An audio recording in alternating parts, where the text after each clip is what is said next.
Alright, welcome back. Lucky you, you get to have me 2 chapters in a row. I know you must be thrilled. Alright, inequalities and absolute value. Here we go. Inequalities. Let's review these symbols even though we've already done them once this year. Remember, less than, greater than. Less than always points. It always points to the thing that's less than. Always opens up to the thing that's bigger than. Greater than or equal to, also known as no less than. Less than or equal to, also known as no more than. And this one that we didn't work with, not equal to. Alright?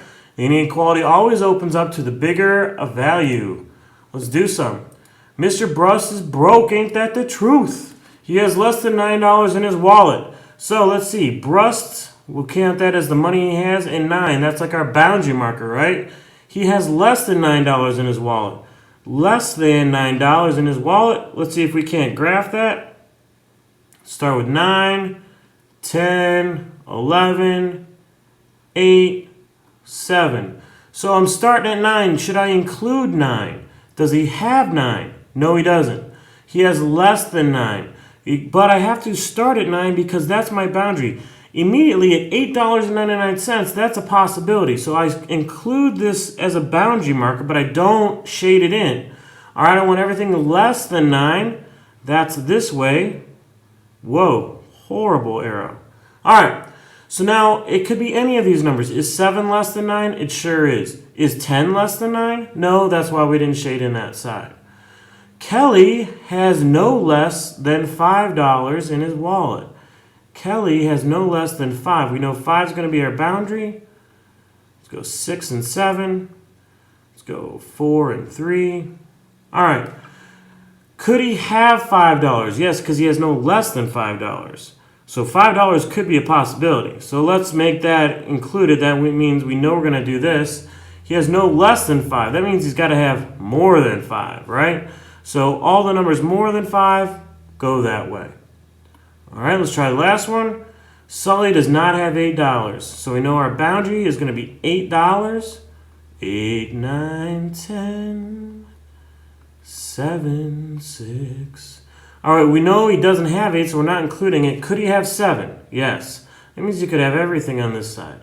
Could he have 9? Yes.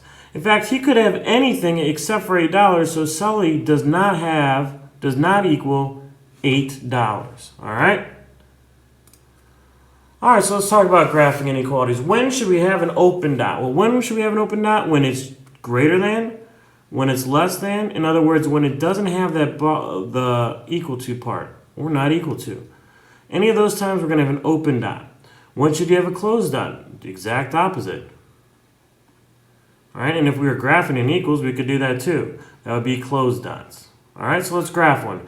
X is greater than -7. So I'm going to start at my boundary is -7. Remember, with negatives, they increase to the right, just like all numbers, but it looks like that number is smaller, right? Remember, that's not true with negatives. It's the opposite.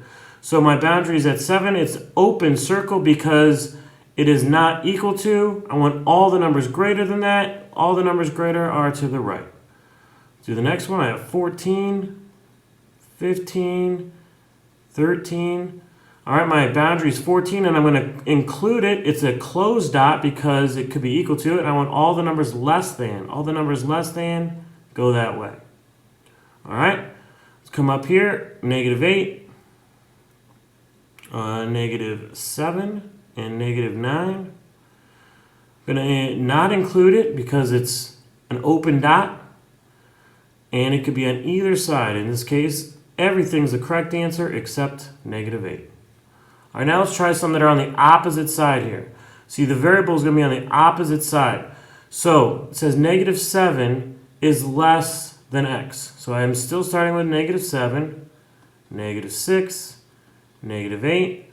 All right, and I know it's going to be open circle. Now, I'm going to read this starting with my variable, x. X is, it opens up, so it's x is greater than -7. So x is greater than -7 is going this way. Notice, these two are the exact same graphs. That means they're exactly the same. It's just flipped.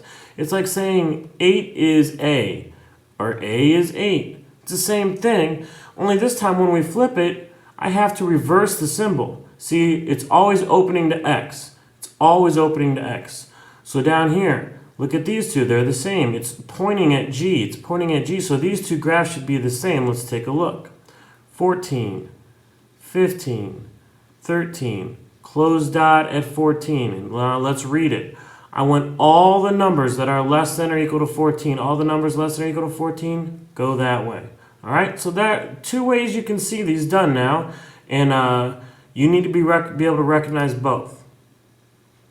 All right, let's flip it now. So if we flip this, okay, I'm going to start with my boundary. So I need to write the inequality. So I know x and 2. I'm going to start with that. Now it's an open circle, so I'm not going to have a greater or an equal to. And I want everything to the left. All these numbers are less than 2, so x is less than 2. Down here, now you don't have to always use x, I just tend to. Let's say h. And negative 2 is my boundary. It's closed, so I know it's going to be an equal to 1. I want all the numbers greater than or equal to negative 2. All right? All right, absolute value. Absolute value is the distance a number is from 0. For example, I want to know the absolute value of 5. All right, the absolute value of 5. So I go to 5. Here I am at 5, and I count how many. What's the distance to 0? 1, 2, 3, 4, 5. Now I want it left, so a lot of you would think, oh, that's negative. Left is not negative. When I'm counting distance, distance can never be negative. All right, if you're driving on the road, you see those kilometers or mile signs, like from you drive the airport, you see the Frankfurt airport, 60 kilometers, right? You never see negative 60 once you drive past it. You're still 3 miles from the airport or whatever you've driven past. Distance is never negative. Since distance is never negative, absolute value is always going to be positive. That's why this is awesome.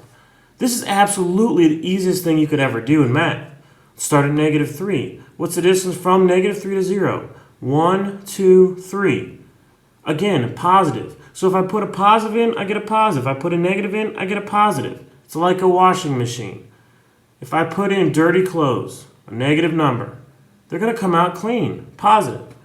If I put in positive clothes, clean clothes, if I put clean clothes in the washer, they're going to come out clean. All right? This is awesome because it's easy. Let's see how easy this is. Let's do these. Easiest thing you're ever going to do in Algebra 1. What is the absolute value of negative 0.5? Well, it always comes out positive, 0.5. What's the absolute value of 1/2? It always comes out positive, 1/2. See, a lot of people always want to switch the sign. It doesn't switch the sign, it just makes it positive. Absolute value of 126, 126. Don't overthink it. When you see these bars, take whatever number's inside, set it equal to positive. Boom. Okay? Now, because of that, now we're going to get to do some fun stuff with it. All right. So now I want to know what we're doing kind of the opposite, right? What can I put in for x so that when I get it, it comes out as 5? So this is, now I'm going to start at 0 and measure out 5. 1, 2, 3, 4, 5. Well, 5 units away from 0 is 5. But wait, I could also go 5 this way. 1, 2, 3, 4, 5. So the absolute value of x equal to 5, there's two numbers I could put in there. 5 or negative 5. Let's check them. What's the absolute value of 5? 5. Perfect. What's the absolute value of negative 5? 5. That's why we have the two answers. Let's try 4. All right. Distance from 0. 1, 2, 3, 4. I could get to 4 or 1, 2, 3, 4, negative 4. I could put both those in and come out as a positive. All right. How about z equals negative 3? Well, let's start at 0. Can I measure negative? No. I can never have something inside the absolute value bars and it come out negative. Therefore, that is a no solution. And that's something you need to recognize. Anytime the absolute value bars are equal to a negative, it's a no solution. All right? All right, so I want you to pause the video and try these. Actually, I want you to do these. All right, so let's try these. Let's do these. I'm going to show you why I want you to do these instead of try these in a second. All right, so translate and graph. Bruss and Kelly have no more than 12 kids combined. So let's see, combined 12 kids. They have no more than. All right, could they have 12 kids? Yes. But they have less than or equal to 12. I'm going to graph it. My boundary is 12. Close circle. And I want everything less than. Boom, less than's this way. All right, graph. -5 is greater than y. So my boundary is going to be -5. And it's an open circle. All right, now I have to read it. Funny, I want all the numbers that are less than -5. All the numbers less than -5 go this way. And last but not least, solve. What's the absolute value of x to equal 8? What are two numbers I could put in for x? They would come out 8. I could put in 8, or I could put in -8. All right, there you have it. So why do I say do these and not try these? Well, famous quote, famous wisdom from one of the smartest guys of all time. Here it is. Always with you what cannot be done. Hear you nothing that I say. You must unlearn what you have learned. All right, I'll give it a try. No, try not.